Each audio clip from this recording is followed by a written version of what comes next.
array of guests this weekend here at the show, and our next guest is no exception. I remember very distinctly turning to my wife at one point during Twin Peaks and saying to her, "This man is one of the smoothest people in the world, and I love him. I never want him to go away." And this is before I found out that he was actually evil incarnate. And even less than that, the devil himself. But one of the most charming individuals on the planet. Please give a massive Greater Austin Comic Con welcome for Mr. Ray Wise!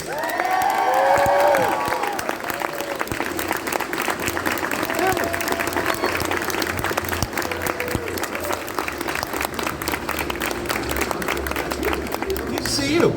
My own microphone. Mm-hmm. You're not asked you to project to the back row. That would just be rude. Well, I could do it though. Oh, you could? Yes. To be or not to be? That is the question. Whether it is no. Woo! I'm sorry. Ray, the last time I saw you, it was a post-film Q&A for Twin Peaks Walk With Me, along with the great Harry Goes, out in Dallas. Yes. And the wonderful thing about your career is, I could spend the entire time talking about specifically 8 episodes of Twin Peaks, where Leland Palmer was just the most confounding anti-hero, villain, nasty human being on the planet, but still insanely charming. And the thing, I could spend the whole time talking about that, but I actually wanted to open with one of your co-stars who we actually lost this week, the great Gregory Itzin, who you starred with on 24. And 24, yes. Yeah, we lost him a couple of days ago. He was my president, I was his vice president. You were his chair-fondling vice president. Yes, that's exactly right. If you could share a couple of memories of working with Itzin over the course of that season on 24. Well, we were both driving the same car, as I recall. It was a Cherokee Laredo, a Jeep Laredo, and he was a lovely fellow and a fine actor. And I'm sorry to hear him passing. Yeah.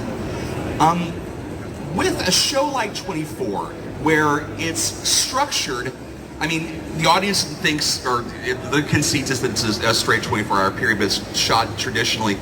When you were working on that piece of the show, did your experience working on soaps at the beginning of your career lend itself to being able to come back and tell those pieces of the story as the filming would go on? Or was there actually just a one stretch of time where you were filming the pieces in the White House and, just let Kiefer Sutherland do whatever else he wants to do along the way? Wow, that's quite a question.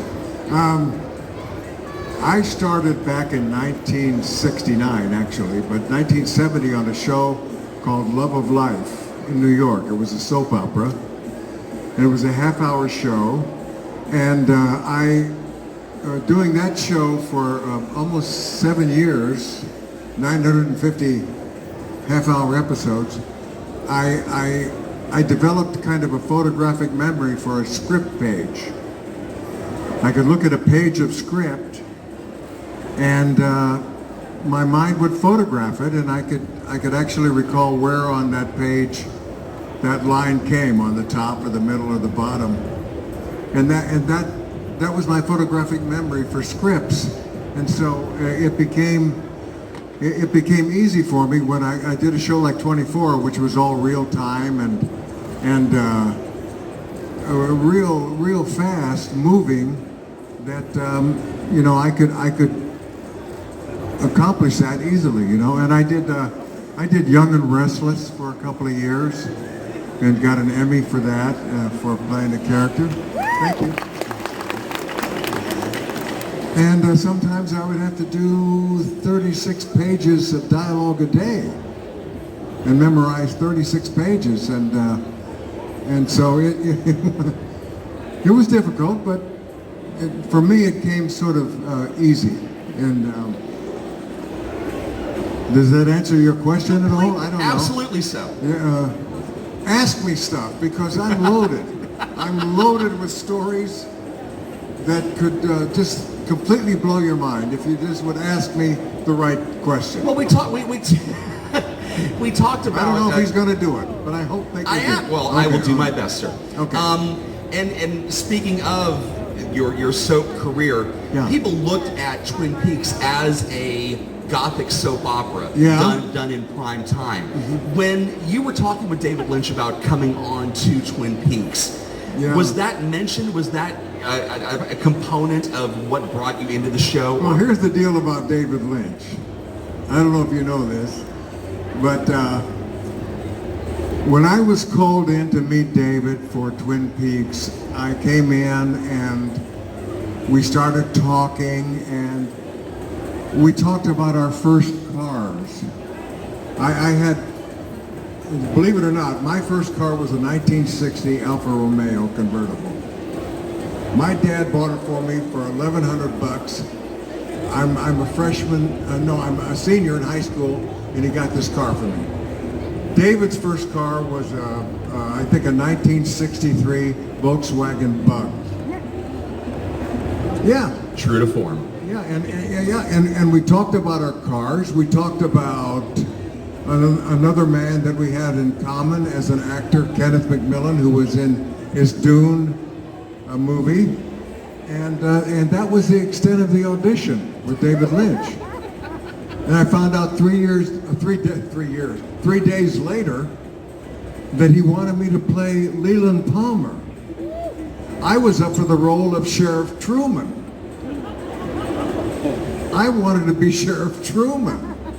I didn't even know who Leland Palmer was. And so I had to look back at the script. At that time it was called Northwest Passage, not Twin Peaks. I looked back at the script and I said, Leland Palmer? Wait a minute, this guy finds out his daughter is dead, his wife's going nuts, and he starts crying. And then he goes to the morgue to identify his daughter's body. He starts crying. And then he's up in his daughter's bedroom and he starts crying to the police. I said, all this guy does is cry. Therein lied the challenge. You know, I had to find different levels of crying and different levels of being sad, being tragic. And I thought, okay, maybe David knows what he's doing. So I went before the ABC television executives for approval, which is, before you do a series, you got to get approval from all these people. So Richard Beamer and he was going to play Ben Horn. We went before ABC, and David played the old switcheroo on him. He had me read Ben Horn, and he had Richard Beamer read Leland Palmer. So we went in for the ABC executives, and we did this little scene with Leland, and they bought it. They didn't even know what characters we were playing. That's the really tragic part about all this. Did David ever give you a reason that he had you read? He just wanted to screw with the ABC executives.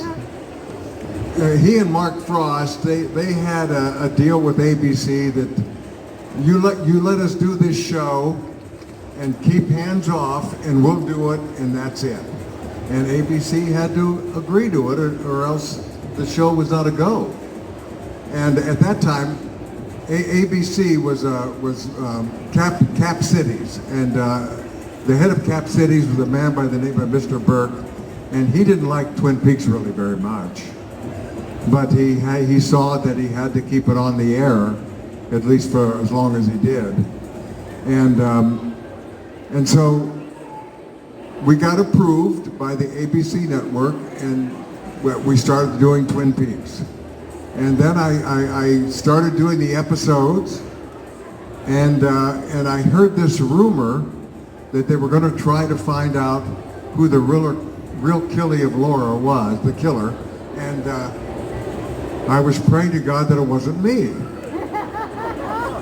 I did not want to leave town. I knew that if I was the murderer of my own daughter, I would either have to be dead or I'd have to be in prison for a long time, and I did not want to leave town. So I didn't want it to be me. At the time, I had a little 2-year-old daughter of my own, and the whole idea of being my daughter's killer was just like anathema to me. And for weeks, I'm praying it's not me. It can't be me. Anybody else. Ben Horn, it would have been great. Even if Sheriff Truman was the killer, that would have been great. If Kyle, the FBI guy, if he was the killer, that would have been fine with me. I did not want it to be me. It turned out to be me. But you didn't have to leave town. Yeah, and I found out this way.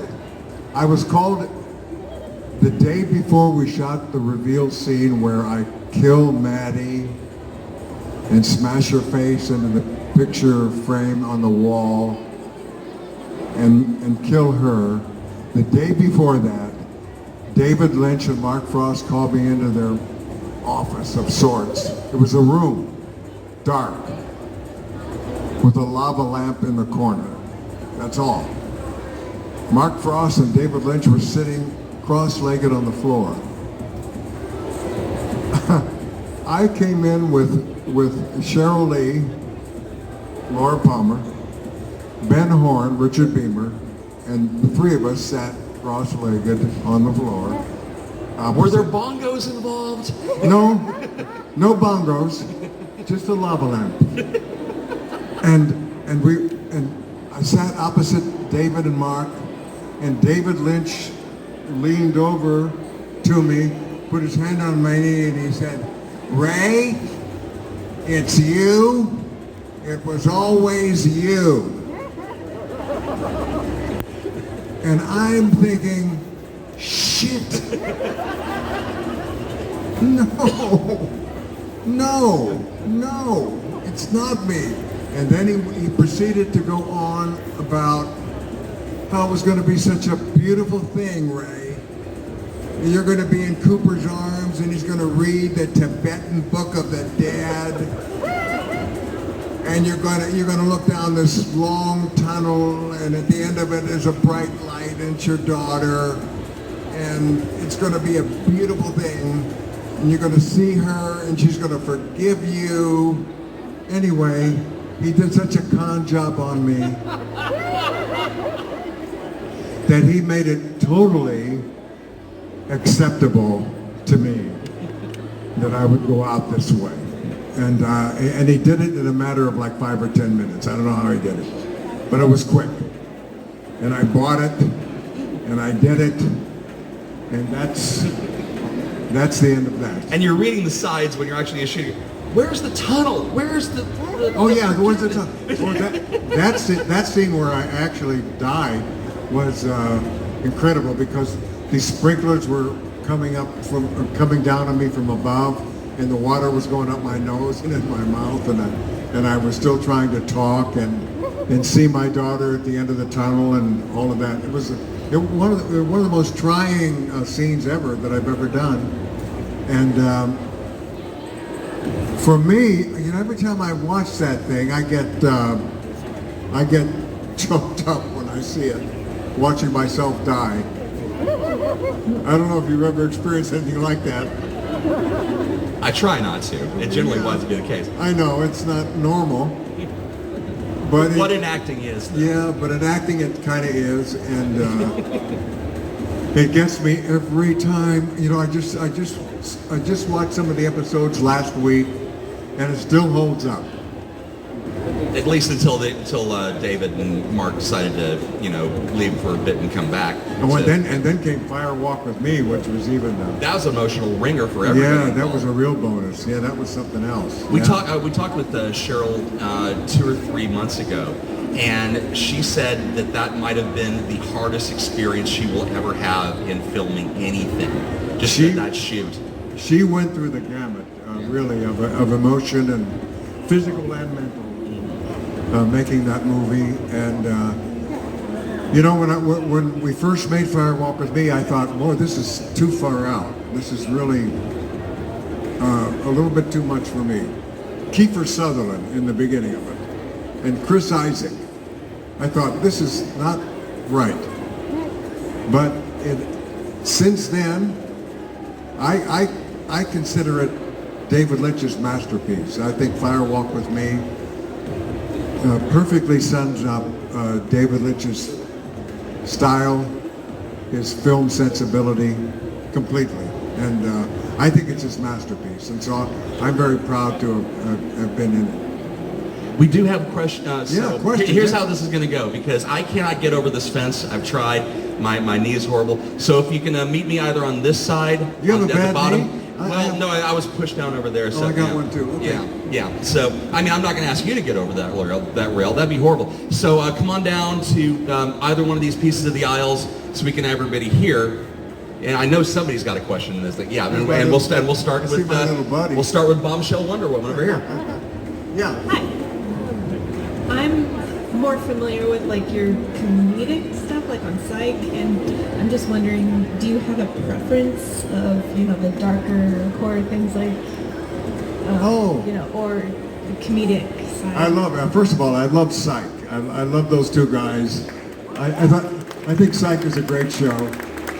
And I appeared on it 3 times, and I played a priest in 2 of them, and a judge in 1 of them, and then in the Psych movie, movie number 3, I think it is. Or is it 2? I'm not sure. 3? In movie number 3, I played that priest again, Father Wesley. I love those 2 guys, and it's great writing, and it's very, very funny stuff, and I'm sure they'll go on making Psych movies forever, and I hope that I'm in them. Do you prefer working on the comedy side or on the dramatic side?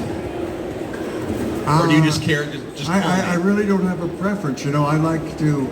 I mean, when I did Leland Palmer, I thought I was pretty funny. It's not every time you get to sing Maisie Dokes, Yeah, Maisie Dokes. Yeah, do you all remember that song? From, do you? Yeah? Well, I mean, we couldn't. Sometimes people ask me to sing it. We couldn't possibly ask you to sing I don't know. No, that'd be horrible. I can't. No. I cannot do it. No. I won't do it. Oh, Maisie Dotes and Dozy Dotes and little lambsy divey, a kiddly divey too, wouldn't you? Oh, Maisie Dotes and Dozy Dotes and little lambsy divey, a kiddly divey too, wouldn't you? Although the words sound queer and funny to your ear, a little bit jumpy and jivey, say mares eat oats and does eat oats and little lambs eat ivy.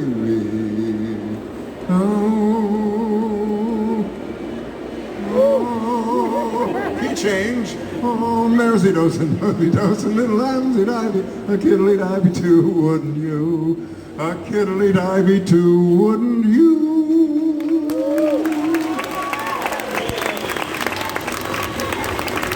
I mean, we could end the panel right now, but we're not going to. All right, right here. Oh, I don't. Okay, fine. God, they're making me work, Ray. I don't like this at all. This side. Okay, so you didn't know that Leland was going to kill No. Paul. But how did you get into that character when your hair turned gray and you just went off the deep end? Oh, right. Yeah, when I smothered Jacques Renault in the hospital bed, and I did the first silent scream. Al Pacino copied it in Godfather 3. But I did the first one when I went, ah! So I smothered Jacques Renault, and then the next day, I appear with my hair white and turned white overnight. And after a tremendous hair job in a salon in Hollywood that took several hours and huge amounts of chemicals to turn my hair white. And then we had to maintain it every couple of weeks because my roots would show. So that Leland's roots wouldn't show, I had to go to the hair salon every couple of weeks. And then it wasn't until, like about 5 or 6 weeks later, I thought, why couldn't they just get me a wig? I mean, I did a movie with Harvey Keitel, Rising Sun, with Sean Connery and Wesley Snipes. And Harvey, you know, he wants to be a blonde, he just gets a blonde wig. Or whatever's necessary, they just get wigs. And I thought, why didn't I get a wig? Ray, we need this to be a really authentic performance. David, there it is, right there. Now listen, Ray, the pain you're feeling is transitory. Oh my God. Did you read some of his dialogue? Good heavens, he sounded just like David there. And so I bought it again. I went to the hair salon for several months to keep my hair white, and then it started breaking off. Until when they finally killed me on the show, my hair was about this high, and it took me months for it to grow back into normalcy. Did it come back? But I remember going to Italy, because Italy was, Berlusconi at that time was the head of the biggest television network in Italy, and he brought Twin Peaks to Italy, and he wanted me there for a special screening of the first episode again, and I heard this actor who dubbed me in Italian. This great guy who had a voice like Marcello Mastroianni. It was like a really deep voice, And I thought, my God, he's a good Leland. If I had his voice and my talent, the sky's the limit. And he was wonderful. So we enjoyed that screening of Twin Peaks then, and Berlusconi, I remember, who later became president of Italy and then resigned because he did bad stuff. He sent me he gave me a Cartier pen as a gift. I have no use for a Cartier pen. I don't know what I did with it, but I never ever used it. But, you know, it was a nice thought. We're gonna stay over here. How did you get the role in ROBOCOP? Yeah. ROBOCOP. Well, ROBOCOP. What do you want to know about it? The process on getting cast for that with Verhoeven. Oh, yeah. Yeah. When I met Paul Verhoeven for ROBOCOP, this is not like 1987 now, I thought, I'm going for the part of Murphy. You know, Robo. But this is always what happens to me. I'm going for the part I think I really want to do, and it never turns out that way. So I read for Paul Verhoeven as Murphy, the guy who becomes RoboCop, and of course he decides that I would be fine as one of the gang of bad guys who destroy RoboCop. And I went along with it. At the same time, at that time, I was offered a Broadway show of The Pit and the Pendulum, where this pendulum comes down and cuts me in half. And Verhoeven offered me the movie, and I decided to go with the movie instead of the Broadway show of being cut in half. The Cut in Half Broadway show, whatever it was called, I don't remember, lasted one performance. So I made the right choice doing RoboCop. And we had a ball making that movie.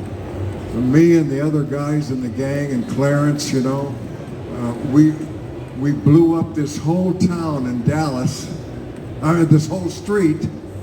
There was a section in Dallas, Texas that was due for destruction because it was kind of a bad area, and everything was sort of really crappy in that area, and they were going to destroy it. So we destroyed one of the streets one night with our 50 caliber machine guns.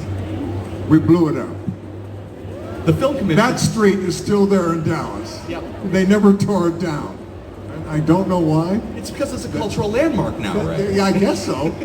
It's a Dallas thing. I can't explain it, but that's where that is. The Film Commission was so eager to have people shooting there because between the Studios of Las Colinas Yeah. and then there was a string of films about 7 or 8 wide. The Film Commission said, "You want to blow up a street for Hoban? Fine.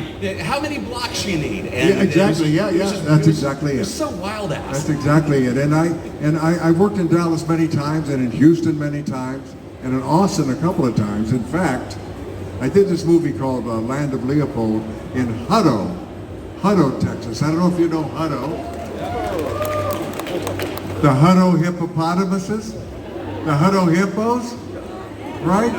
I found out the story behind that. You know, back in the 30s, there was a zoo train coming through Hutto, Texas, and it broke down, and the hippos got loose, and the hippopotamuses were running the streets of Hutto, and now, to this day, every business in Hutto on that main street has a hippo out in front, has a little hippo statue of their own kind, and It sounds like another David Lynch story.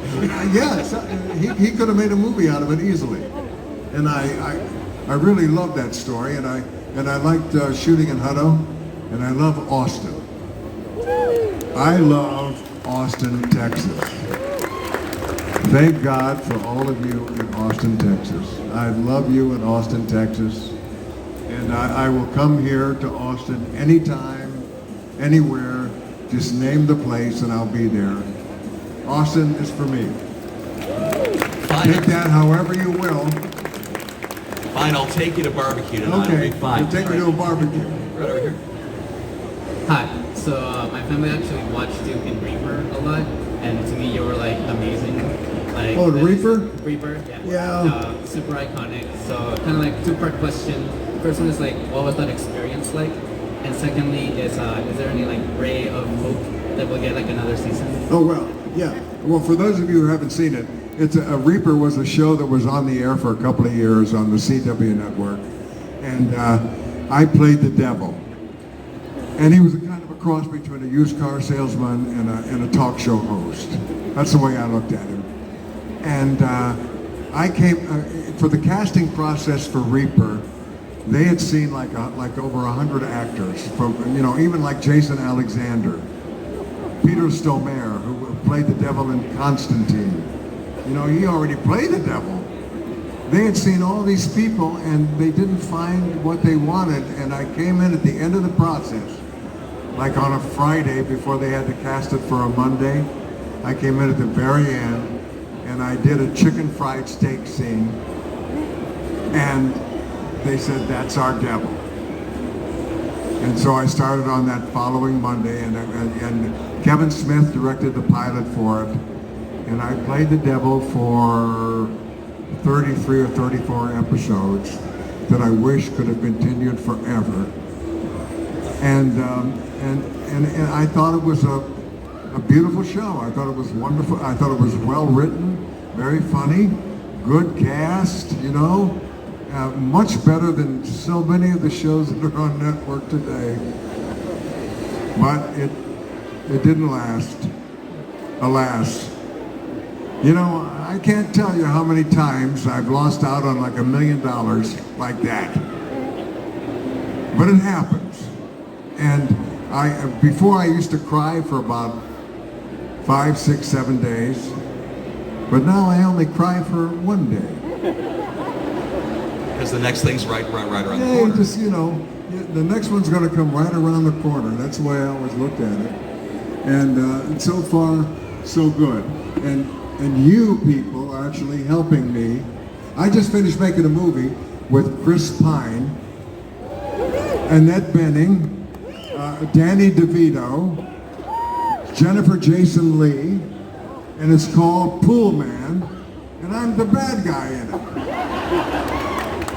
I'm this guy who's trying to steal all the water in Los Angeles for his almond farms.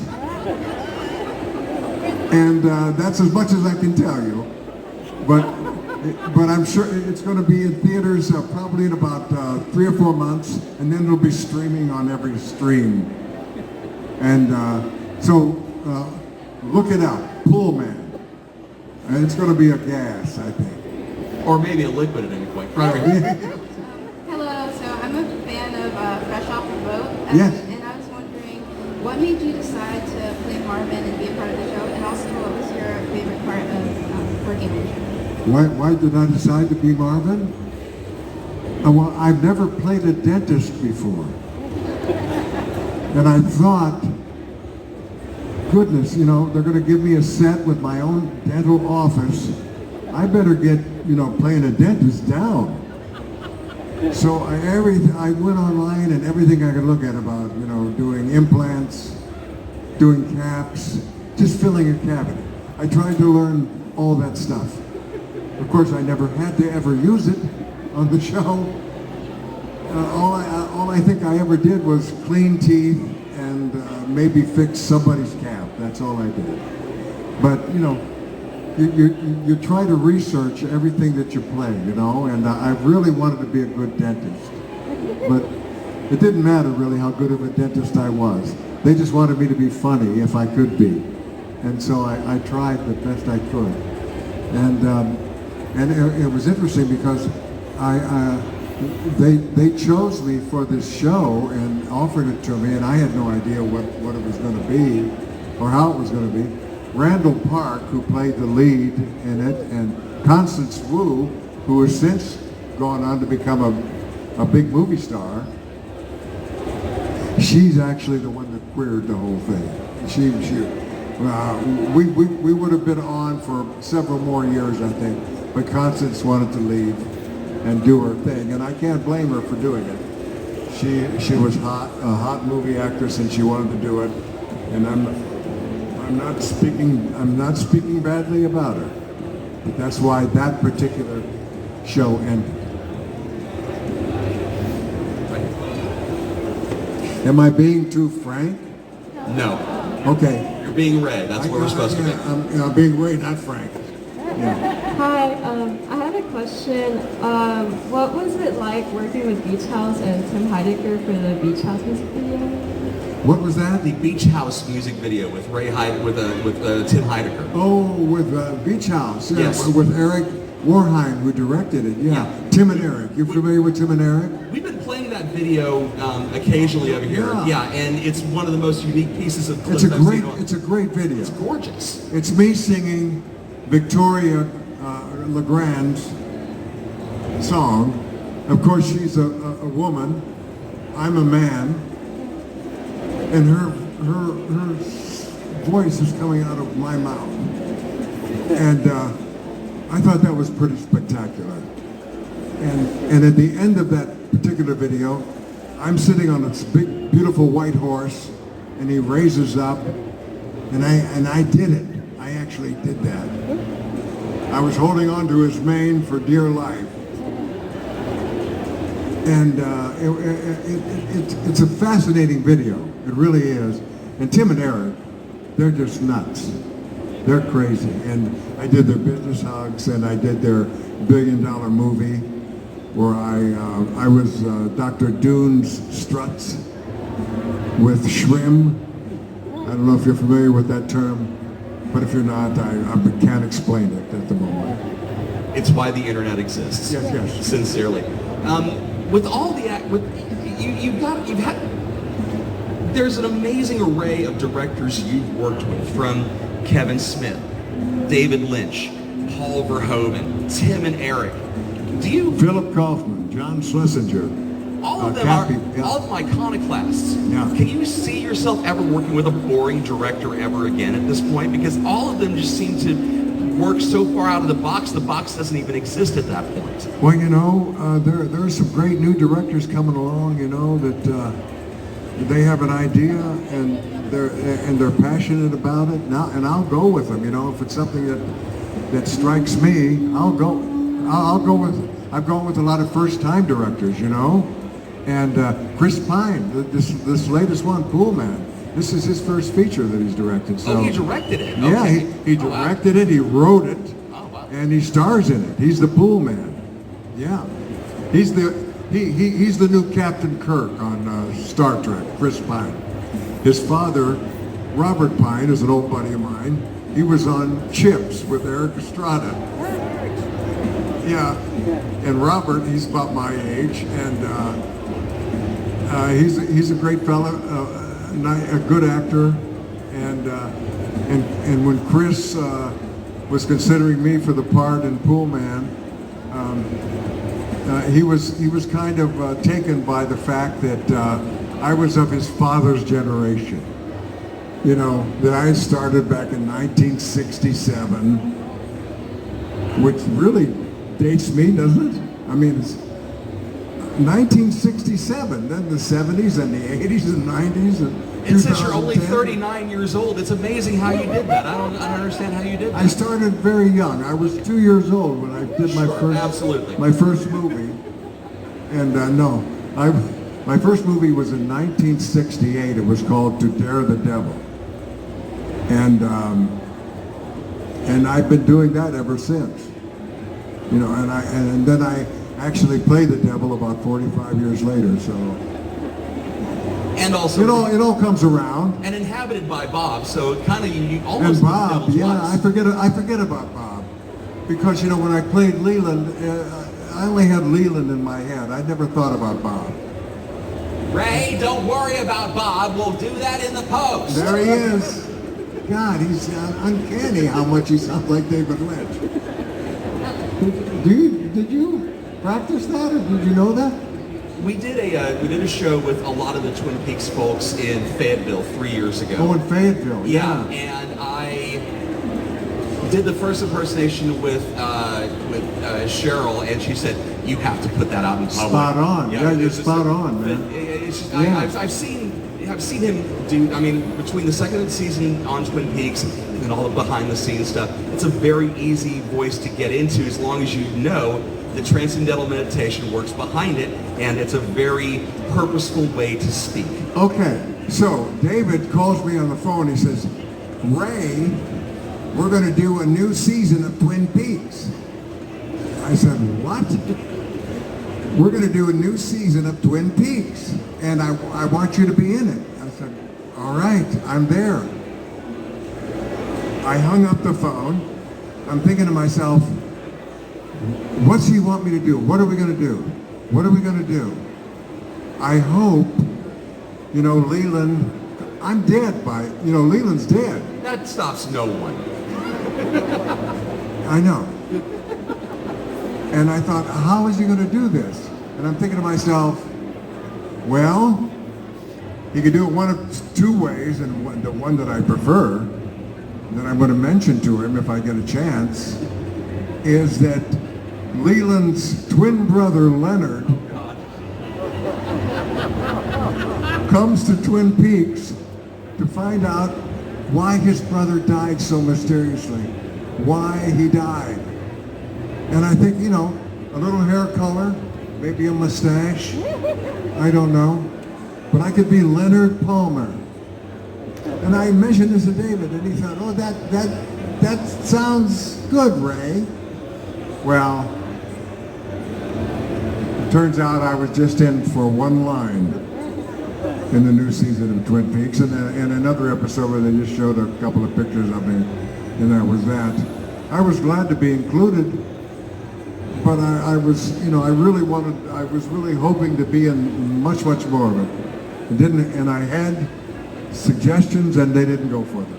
Well, we keep hearing rumors that they, you know, in a couple more years, Could there be a fourth that season? Showtime wants them to do a fourth season, and I know. David and Frost are trying to break the script. Showtime wants it because, you know why? They're money hungry. That's Showtime. They are money mongers. Excuse me. I'm talking a little bit too frankly. And I'm joking, Showtime. Please hire him back. If I'm being recorded, I'm joking. You know that I am. I've been on your network several times. I did Resurrection Boulevard. I did other stuff. I love Showtime. I love HBO. You love Disney. I'm crazy about Hulu. I love Hulu. Hulu has all of my stuff. They've got Reaper. They've got They've Reaper. got Reaper on Hulu. And for me, Hulu is where it's at. Okay. All right, now do the Disney one. Oh, Disney Plus, I'm on that also. You recall a movie called The Journey of Natty Gann? I made that in 1984, and it's one of my proudest movies, and with Meredith Solinger, and I love that film, and it's on Disney Plus. I'm on Apple also in a show called Physical with Rose Byrne. Which is genius, by the way. I'm on streaming services that I've never heard of, that I've never ever watched, that I don't own. I don't have Apple, for instance. I'm gonna have to. I'll get you an Apple TV for your birthday. Yeah, I should. Yeah. So I'm an aspiring actress and I do theater at my school and I love acting. Do you have any advice, acting wise? Advice for young actors, aspiring actors. Advice for young expiring. Aspiring, not I expiring. think I got that right, maybe. I think I just canceled myself. My advice would be, unless you have a true passion for it, and you can't see any other way out, don't go in. But if you go in 100% full out. Be dedicated, be disciplined, be hardworking, hit everybody up that you can and that you know. You just have to have guts and balls and everything to go after it. If that's what you have to do, go after it. And do everything that you can. Like, community theater. Do your plays at school or whatever. Community theater. Try to be an apprentice in summer stock organizations. Go to New York or Los Angeles. Hit all the agents' offices with your picture and what you know about yourself, a little bit of a resume. Throw it out to them, That's all that I can say. If you have a little bit of talent and that passion, just go after it.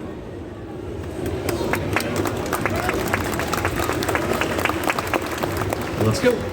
Stand right there. This young man, I believe, has the ability. I agree with that. My name is Donnie, and my question is, how did you get inspired to become an actor? Oh, that's a good question.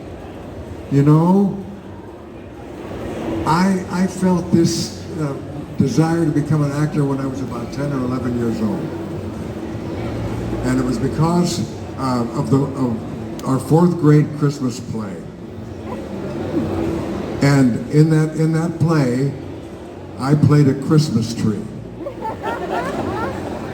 I was in the background with these limbs of a Christmas tree taped to my arms and lights. I was lit up like a Christmas tree. And the star of this little play was a young man who played a skater, and he was skating along with his girlfriend. And I watched him and I thought, I want to be that skater. I don't want to be a Christmas tree. That was in the fourth grade. And that's when I decided I want to be out front. I want to skate. And I want to be out front for the people. And that's what I did. And then I started doing all the school plays, and I was the PA announcer. Good morning, students. Have a good day this Tuesday, and by the way, I'm going to be in your assembly play a little later on. And I did all the assembly plays and did the class plays and all that stuff. And so by the time I was 12 or 13, I was convinced that I was going to be a professional actor. Not a movie star or any of that stuff, just a professional actor. One that could work and provide for himself and make a living as a professional actor. That's what I wanted to be. It's in my yearbook photo. To be a professional actor. Fourth grade? No, this is like 10th, 11th, 12th grade photo to be a professional actor. Not a movie star, because, you know, not many of us can afford to be like George Clooney. I made a movie with him, by the way, and he really is like that.